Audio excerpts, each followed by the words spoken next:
మెత్తగా ఉండేలాగా చేసావే ఓ ప్రియా.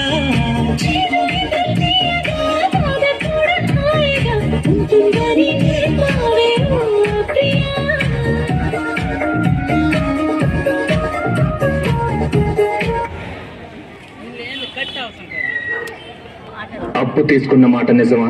నిజం. తీర్చని మాట నిజమా? నిజమే. ఎందుకు తీర్చలేదు? తీర్చలేక. తీర్చలేనని తెలిసి ఎందుకు అప్పు చేశావు? తీర్చలేనని తెలియక.